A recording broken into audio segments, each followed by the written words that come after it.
और उसके लिए क्राइटेरिया ये बताया गया था कि तुम में से जो बेहतरीन हो, तकवा में जो बेहतरीन हो।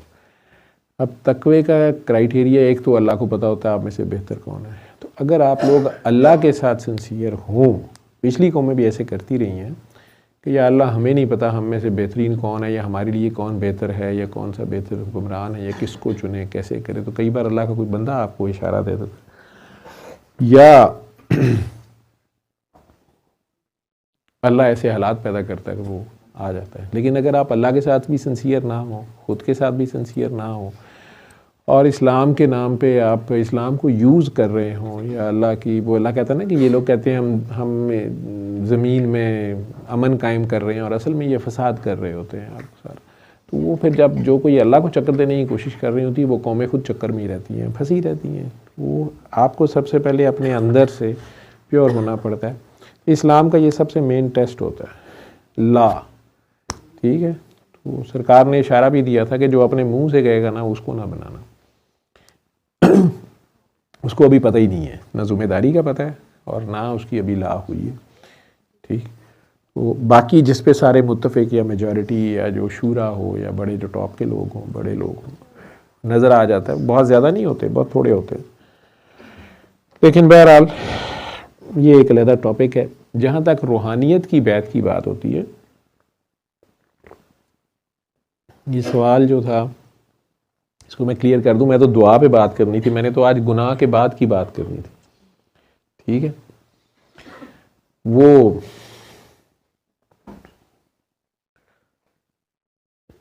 कुछ लोग ऐसे मिल गए, शायद किसी दुआ सेशन में थे, मुझे नहीं पता। वो कहती हैं मैं दुआ सेशन में थी। तो वो दोनों मियाँ बीवी मेरे से बात करने लगते थे, रोना शुरू कर देते थे, कांपना शुरू कर देते, बात नहीं होती थी। तो सर्विसेज के तौर की बात है। तो मैंने उन्हें कहा था कि जाओ जाकर कोई गुनाह करके आओ, इस तरह कह दिया था मैंने। उन दिनों हम लोग लाइव नहीं करते थे, एडिट होता था, फिर लगता था। तो कई इस तरह के ख़तरनाक फ़िक्रे काट-कूट भी दिए जाते थे कि लोगों को समझ ही नहीं आनी, इस बात को रहने दे, स्ट्रेट फॉरवर्ड रहना है। वो दोनों रिसेंटली मेरे पास आए। तो सर्विसेज में असल में एक जगह ऐसी है जहाँ पे मैं काबू आ जाता हूँ। वहाँ से पीछे दरवाज़ा नहीं है, तीसरी मंजिल है, छलांग नहीं मारी जा सकती। तो इस तरह के लोगों को अल्लाह ताला मौका दे भी देते हैं। तो उन्होंने मुझे घेरा, तो उन्होंने आते साथ एक ही बात की कि डॉक्टर साहब आपको हम याद हैं। चेहरे याद थे मुझे, थोड़े से पुरानी बातें याद आ भी जाती हैं, कई बार मैं नहीं भी याद करना चाह रहा होता या नहीं याद आती। वो दोनों मुझे कहते हैं कि व्हाट नेक्स्ट। तो मैंने कहा किस चीज़ का नेक्स्ट। मैंने कहा जी आपने कहा था कि जाओ गुनाह करके आओ, अब बताएं। मैं कहा इसका मतलब तुम दोनों गुनाह कर आए हो। मैंने कहा हम कर आए। तो मैं कहा अच्छा चलो ठीक है। तो कहते हैं अब बताएं। मैं कहा छुरी थले साल हो, कब किया तुम लोगों ने गुनाह। तो उन्होंने कहा जी हमने बस रिसेंटली किया। तो मैंने कहा कि ठीक है,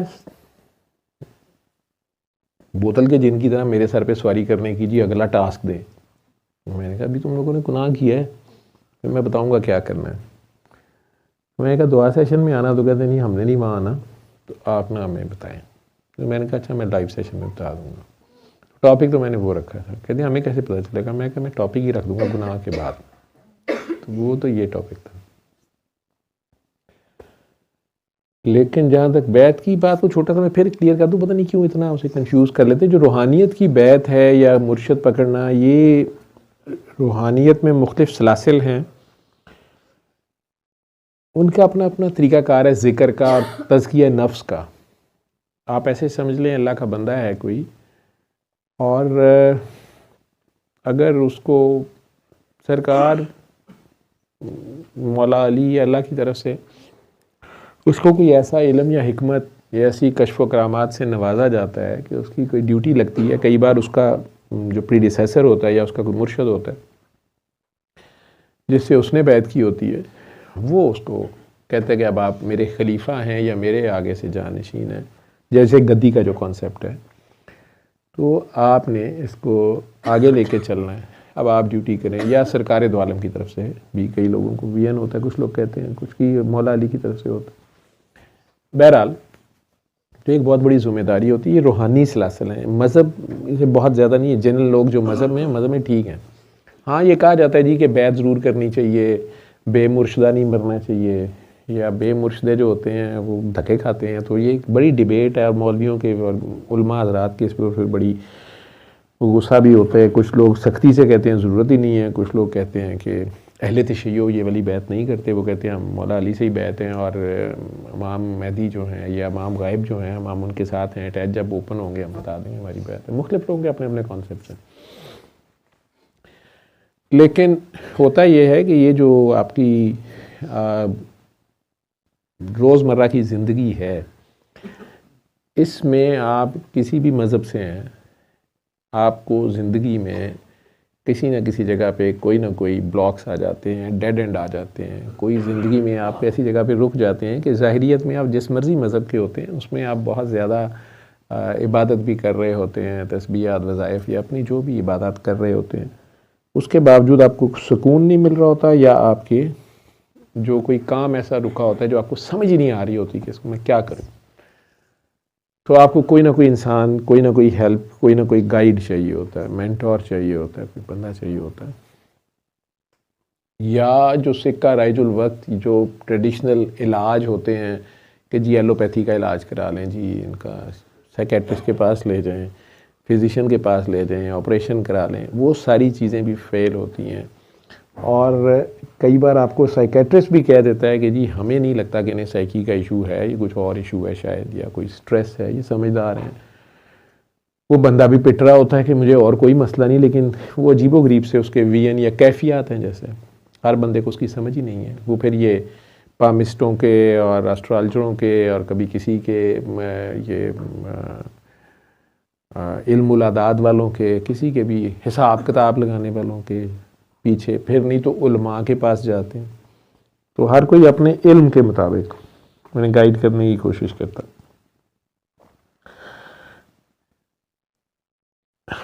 वो बंदे को तो अपनी मुसीबत पड़ी होती है ना, गरजमंद दीवाना होता है कि जो उसका प्रॉब्लम है, जहाँ पे वो स्टक्ड अप है, वो उसमें से निकले जैसे भी निकले। एक उसका अपना ज़ाती इल्म होता है, फिर साथ मज़हब का भी इल्म होता है कि ये हलाल तरीके हैं, ये हराम तरीके, मैंने ये करना है, ये मैंने नहीं करना, जो मर्ज़ी हो जाए ये मैं कर लूँ। कोई उसे कहे कि जी आप खुदकुशी कर लें या आप कोई और गैर शरई काम करें, लोग नहीं करते कि नहीं ठीक है, फिर हम भुगत रहे हैं, हमने ये काम नहीं करना। ये सारा कुछ भी चल रहा होता है। कुछ लोग जादू टूने, तोड़ने और तुड़ाने और उसमें भी आ जाते हैं।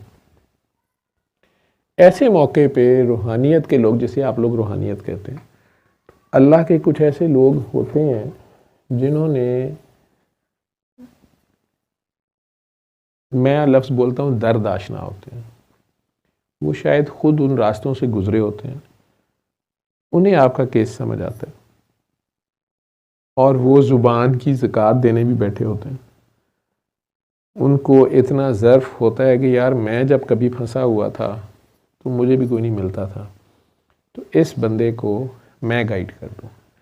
अब देखें, एक तो ये है कि जी हमारी शादी को 15 साल हो गए हैं, औलाद नहीं है, पीर साहब, हाजी साहब, बाबा जी, मौलाना, मौलवी साहब, कोई भी डॉक्टर साहब, IVF वाली बाजी, IVF वाली बाजियाँ भी 5-5 बार अटैम्प्ट, 3-3 बार अटैम्प्ट करके जो अब माफ़ी मांग चुकी होती हैं, वो बेचारी काकियाँ अपने एग्स गिनती रहती हैं, मेरे इतने बैंक में पड़े हैं, उसके इतने स्पर्म पड़े हैं, ये पड़ा है, वो पड़ा है।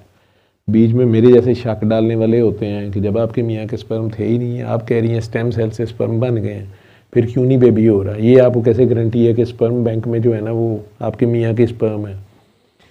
ये भी बीच में लुच फ्राई करने वाले होते हैं।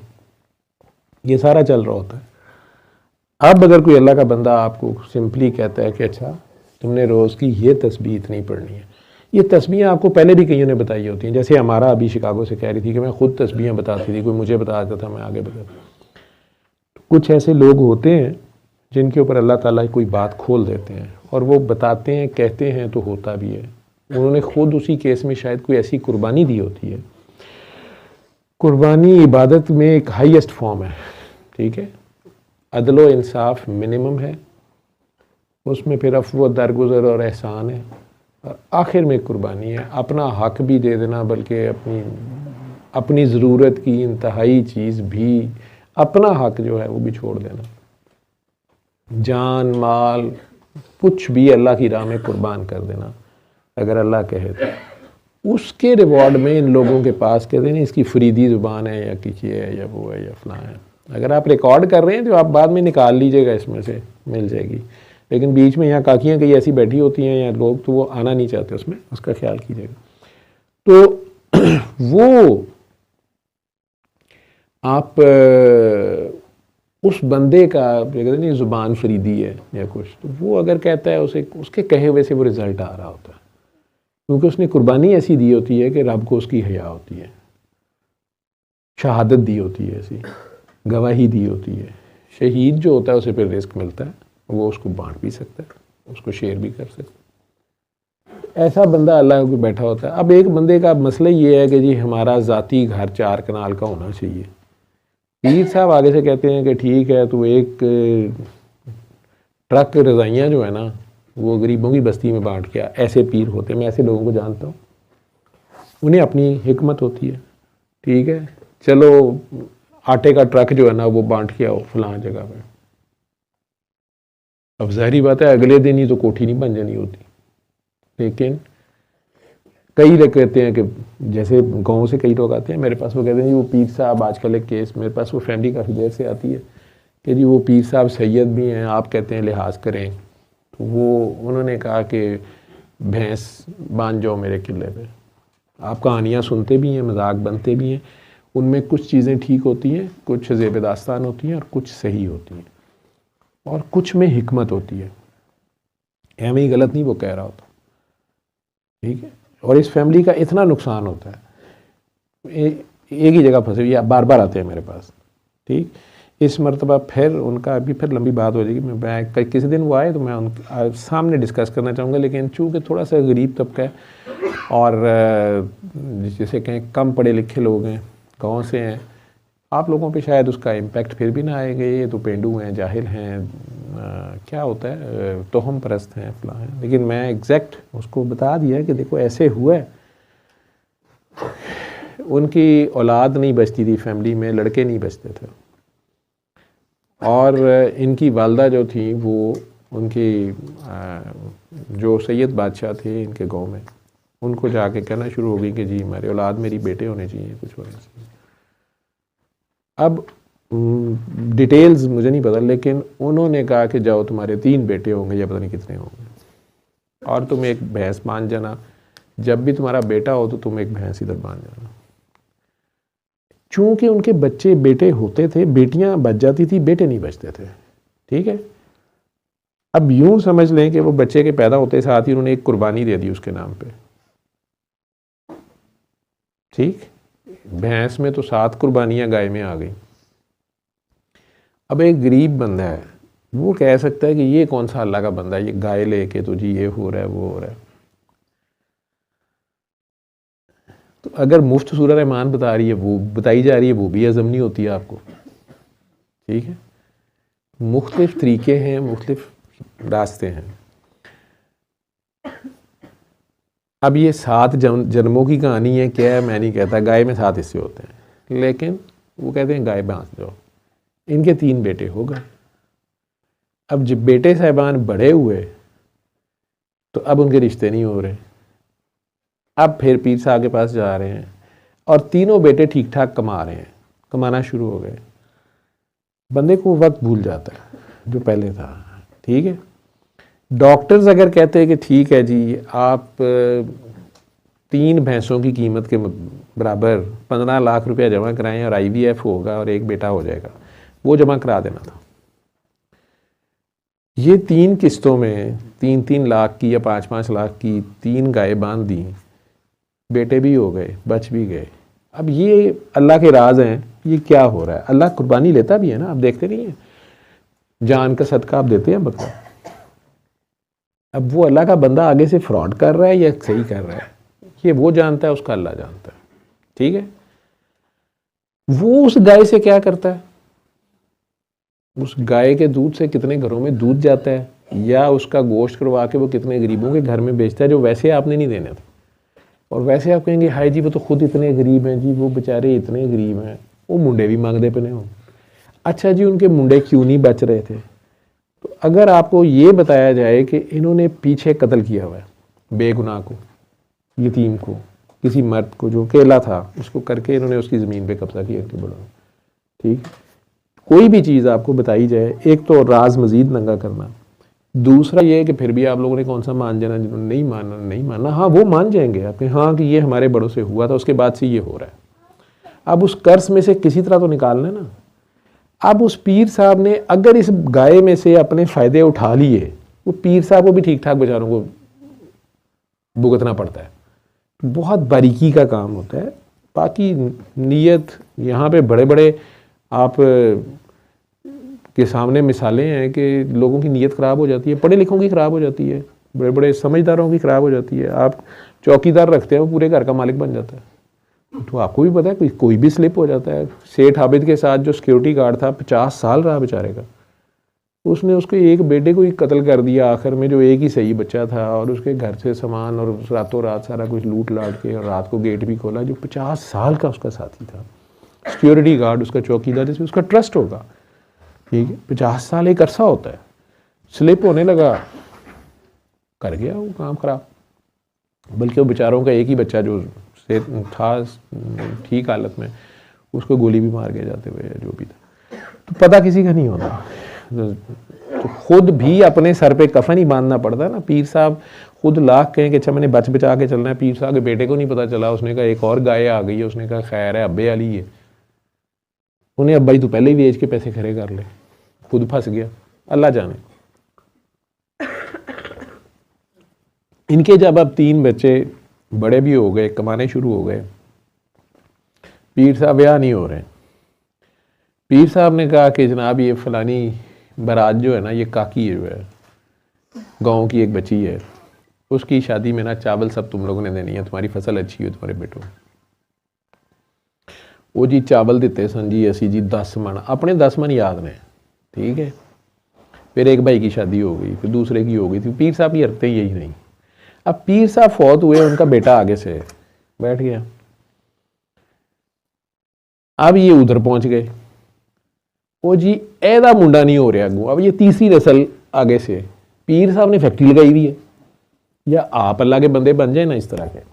आपको भी पता है मौलवी बेचारे अहले हदीस या वहाबी या देवबंदी बेचारे वो पिट पिट मर गए हैं कि अल्लाह से मांगो, अल्लाह ही है, सारा कुछ अल्लाह ने कर। अब इस तरह के लोग भी हैं। कहानी भी याद होती है कि नहीं हमारे बेटा नहीं बचता था वो ये। अब ये वहाँ पहुँचे, उन्होंने कह दिया कि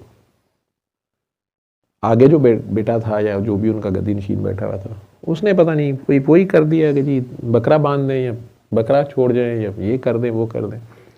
अब वो शुरू में तो डिमांडें मान ली, बहुएँ भी आ गई थी आगे से बेटों की, ठीक है। आगे से अब तीसरी नस्ल हो रही थी, बीमार कुछ ठीक कुछ बीमार, और पढ़ी लिखी बहुएँ आ गई हैं, अब 4 पैसे भी आ गए। उन्होंने बताया कि हाजा शिरकुन, पीर फराडुन, नज़र साफ नाटुन, ठीक है। अब वो मसले मसाइल पैदा होने शुरू हुए। अब वो भी पीर साहब का बेटा भी हो सकता है, वो ना अब्बा जी वाले मुजाहिदे पे उसको एक चीज़ मिल गई ना, विरासत में जो चीज़ मिलती है वो अपनी कमाई थोड़ी होती है, जिम्मेदारी होती है बहुत बड़ी। तो बहरहाल वो झगड़े बड़े पीर साहब तो कुछ नहीं कहते थे, छोटे पीर साहब जो हैं बद्दुआ भी दे देते थे, जा फिर। वहाँ से इनका ठीक ठाक मसला होना शुरू हुआ। 1-2 बच्चों की एपिलेप्सी नहीं ठीक हो रही, मिर्गी नहीं ठीक हो रही, एक आध बेटी थी उसका मसला नहीं हल हो रहा था। मेरे पास वो बेटी के केस में पहली बार आए थे। जो लोग यहाँ बैठे हुए हैं उन्हें सुगरा का केस पता होगा। वो जब पहली बार आई थी तो वो, हम उसे मेडिकल साइंस में कोरिया बोलते हैं, तो उसकी इनवॉलेंट्री मूवमेंट्स इतनी वायलेंट किस्म की थी कि वो उसका हाथ कहीं टांग कहीं जाता, उसको पकड़ना बैठाना। डॉक्टर्स उस पर विल्सन डिजीज़ सोच रहे थे कि उसके ब्रेन को और इसके लिवर को कॉपर जो है उसकी अमाउंट शायद ज़्यादा है। वो सारा कुछ नहीं निकला, डॉक्टर से तो कुछ नहीं निकला। मेरे पास आई तो सर पे हाथ रखे प्यार से उसको बिठा लिया। अब वो बच्ची अपनी जगह सच्ची थी। उसने सरकार से या अल्लाह से इस तरह की लगा ली हुई थी कि ये आपका ज़्यादा है, मेरा क्यों नहीं है। उसके वाले साहब पीर साहब को मानते थे, लेकिन उसके साथ को पीर साहब ने मैच डालने की कोशिश की, यंग बची थी कुछ, तो वो कहीं उसकी अपनी थी अल्लाह के साथ। अब वो करंट जितना ज़्यादा उसमें था, जो उसकी कैफियत थी और जो उसकी कनेक्टिविटी थी, उसमें फिर कंट्रोल नहीं होता था उससे। अजीब सी हालत थी उसकी। डॉक्टर्स अपना जोर लगा चुके थे, anti epileptics, anti psychotics, anti depressants, सारा कुछ ही हो चुका था, और टेस्ट भी और सारा कुछ। तो गरीब बंदा था बेचारा, सब कुछ कर बैठा हुआ था। वो अकेला कह रहा था कि ये अगर पीर साहब के पास चली जाए तो ये ठीक हो जाएगी। पीर साहब भी कहते थे कि ये आए तो ठीक हो जाएगी। वो कहती थी मरती मर जाऊंगी, पीर साहब के पास नहीं जाऊंगी। ये तो अपनी जगह थी। और जो बाकी फैमिली, बाकी चाचा जो मेन सारा सबक पढ़ के आया था तौहीद का असली और सही, उसका अपना बच्चा, उसकी फिट्स नहीं ठीक हो रहे थे और कारोबार उसका सारा जो भी तबाह हो गया, सारा कुछ जिस तरह भी था। बार बार कभी एक्सीडेंट हो रहा है, कभी कुछ हो रहा है, कभी कुछ हो रहा है, कभी कुछ हो रहा है। वो बच्ची मेरे पास आना शुरू हो गई तो आज सबको पता है, वो चुप करके इधर बैठी रहती थी, नीचे बैठी। लेकिन वो उस वक्त भी कई बार इतना ज़ोरदार उसका झटका लगता था लोगों की, किसी की चाय, किसी का जूस, किसी कहीं उधर गया। लेकिन आज वो माशाल्लाह शादी भी हो गई, 2 बच्चे हैं उसके। चाचा जी उनके फिर मेरे पास आए हुए थे। उनकी बेगम साहबा जो सबसे ज़्यादा इस्लाम पढ़ी हुई थी, अब उनके भी हालात ख़राब थे और उधर भी। तो मैंने उन्हें सिंपली कहा, कहते वो मेरी भी टांग टूट गई है। फिर वो पीर साहब ने मैसेज भेजा था। तो अब ये लोग हरकतें क्या करते हैं, ये मुकाबला कराने की कोशिश भी करते हैं। ਉਹ जी उन्होंने ਤੁਹਾਡਾ पता लग गया, उन्होंने कहा शुगरा के केस तो एडा डॉक्टर जवेद है, मैंने लग गया पता, उन्होंने कहीं हूँ जरा हथ पा के दसे फलाना ये वो। मैं नहीं, वो नहीं कह सकते। नहीं उन्होंने कहा तो उन्होंने नहीं पता, उन्होंने ये किया। मैं कहा चलो यार सैयद बादशाह कह दिया तो अच्छी बात है। डॉक्टर साहब को गुस्सा नहीं आता। मैं कहा मैं नौकर हूँ, मुझे क्या मसला। हाँ वो सैयद हैं, ठीक है जो कह रही। फिर मैंने पूछी ये बात कि क्या आपकी वालदा ने उनके वालिद से दुआ कराई थी कि नहीं कराई थी? क्या आप लोगों ने पीछे ये कत्ल किया हुआ है कि नहीं किया हुआ? क्या पीछे ये कुछ हुआ था कि नहीं हुआ था? अब वो हाजी मौलवी साहब जिन्होंने नया नया इल्म हासिल किया था, उन्हें याद आया कि पीछे ये जुल्म वो कर चुके हैं। उन्हें बिल्कुल याद था कि उनके बड़ों से हुआ था। नहीं वो ज़मीन का झगड़ा सी, ये सी वो सी फलां से। मान रहा था कि हमने जुल्म किया हुआ। फिर कितनी देर शायद उसको दबा के, उसको पता नहीं, बताया ही नहीं कि वो किसी को पता नहीं चला कि उसको मार दिया हुआ है उसको। एनीवेज, उसकी अगर फैमिली देखें जो आगे चलेगी और जो उन्होंने भुगता होगा, जो सोचा होगा, जो वो बेचारे उसको ढूंढते रहे होंगे, जो जिससे ट्रॉमा में से गुजरे होंगे, वो बददुआएं, वो आहें, वो कॉन्सिक्वेंसेस यहाँ भी आने। अल्लाह तो सज़ा बाद में देगा, इंसान तो यहीं पे बददुआएं देंगे ना। इंसानों को पता चलेगा, वो आपका बंदा मारेंगे, वो तो नहीं इंतज़ार करेंगे क़यामत का सारा। और ख़ानदानी दुश्मनी चलती रहेगी, दोनों तरफ से पता नहीं कितने मारे जाएंगे, क्या कुछ होगा। लेकिन अगर एक बंदे का कोई नहीं है, वो यतीम है, अकेला है, और आपने उसको ओवर पावर करके रात के अंधेरे में कहीं मार के दबा के ये समझा कि अब किसी को पता नहीं चलेगा, तो जो अकेला होता है उसी का तो खुदा होता है, उसके साथ तो खुदा होता है। वो जवाब अब अजीबोगरीब आ रहा था। अब वो शाह साहब ने बीच में पढ़ के अगर इन्हें एक वे आउट निकाल के दिया तो वो सारे हालात तो बेहतर होने शुरू हुए, बेटे बचने शुरू हुए, औलाद चलनी शुरू हुई आगे, औलाद बड़ी भी हो गई। तो इनकी अम्मा जी ने पहली बगावत की थी कि ये ज़्यादा ही डिमांड हो गई है शुरू उधर से। तो ये सारा खेल, ये बैत किस चीज़ की थी? आपने उनसे दुनिया का काम एक करवा रहे हैं। उन्होंने दुनियावी, मैं नहीं कहता वो अल्लाह का पहुंचा हुआ वली था, चले उसके पास एक हिकमत थी, वो एक डॉक्टर था ना, IVF स्पेशलिस्ट था। उसने कहा हमारे से डील करें, ऐसे ऐसे चलेगा आगे तक का। जैसे डॉक्टर्स कहते हैं कि ट्रांसप्लांट तो हम लिवर कर देंगे, लेकिन आपने मेडिसिन हमसे ही लेते रहनी है, या इसी सेंटर पे रहना है। या हार्ट लंग ट्रांसप्लांट जो है वो अमेरिका से नहीं कई बार आने देते कि आपके मुल्क की आबोहवा ठीक नहीं है, वहाँ रिएक्शन हो जाएगा, आपको यहीं से रहना पड़ेगा, यहीं इलाज कराना पड़ेगा, ये सारा इतनी बड़ी सर्जरी है, तो आपको चलना पड़ेगा ना उसके साथ, उन्हीं हिसाब से। जब आप मिस डील करेंगे आप फंस जाएंगे। बातों में हिकमत होती है, बिल्कुल होती है। जैसे आप यहाँ आते हैं तो